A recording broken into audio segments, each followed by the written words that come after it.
हमें यह जानना जरूरी है कि हमारा कान आखिर काम कैसे करता है और इसके काम क्या क्या है। हालांकि हमारे कान का सुनने के अलावा भी बहुत कुछ काम है जिसके बारे में हम जानेंगे।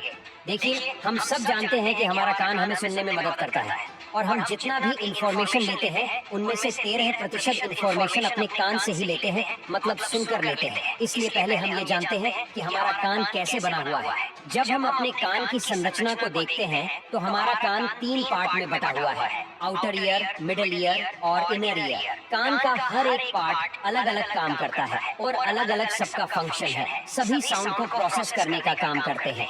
हमारा जो आउटर ईयर होता है ये बना होता है पिन्ना से, जो हम अपने कान को बाहर से देखते हैं, बिल्कुल पत्ते की तरह निकला रहता है और इसी पिन्ना के बीच में एक गड्ढा सा बना होता है जिसे कोंचा या कोनका कहते हैं। और इसी पिन्ना के बीच में एक छेद होता है जो कि लगभग 3 सेंटीमीटर लंबा कैनाल बनाता है जिसे एक्सटर्नल ऑडिटरी मीटर कहते हैं।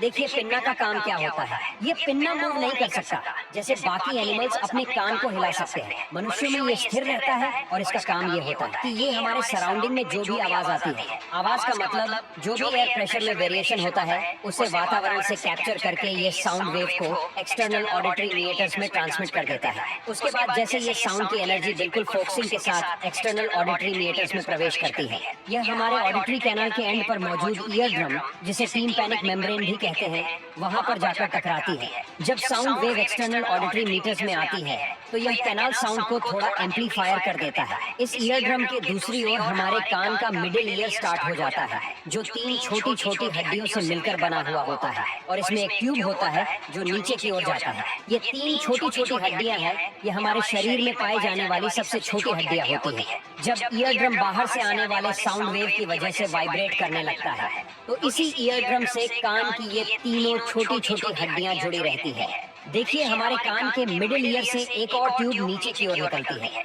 जिसे यूस्टेशियन ट्यूब कहते हैं। ये हमारे नाक से जुड़ी रहती है। जब भी हम सांस लेते हैं तो नाक के अंदर एक छोटा सा छेद रहता है जो यूस्टेशियन ट्यूब के थ्रू हमारे कान से जुड़ा रहता है, और जब भी हम सांस लेते हैं तो एयर यूस्टेशियन ट्यूब के थ्रू मिडिल ईयर में आकर यहाँ पर ईयर ड्रम पर अंदर की ओर से प्रेशर लगाती है। मतलब ईयर ड्रम पर बाहर से और अंदर से दोनों ही तरफ से प्रेशर लगता रहता है, तभी ये वाइब्रेट करता है और हम साउंड को प्रोसेस कर पाते हैं।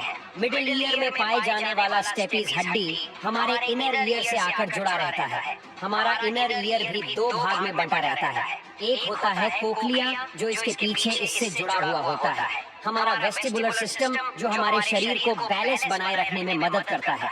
हमारा ये जो कोक्लियर होता है ये बिल्कुल स्नेल की तरह संरचना वाला होता है जिसमें कुछ फ्लूइड भरा रहता है। देखिए, जब ईयर ड्रम की वजह से ये तीनों हड्डियां वाइब्रेट करने लगती हैं, तब ये हड्डियां अपने वाइब्रेशन को कोक्लिया में ट्रांसमिट करने लगती है। मतलब इसके वाइब्रेशन से कोक्लिया भी वाइब्रेट करने लगता है और ये कोक्लिया भी अंदर से 3 भागों में विभाजित रहता है। सबसे पहले साउंड हमारे ब्रेन स्टेम में पहुंचता है। ब्रेन स्टेम से एक नर्व आती है। इसी ब्रेन स्टेम के पीछे यहाँ से ट्रैक पहुंच जाते हैं थैलेमस में।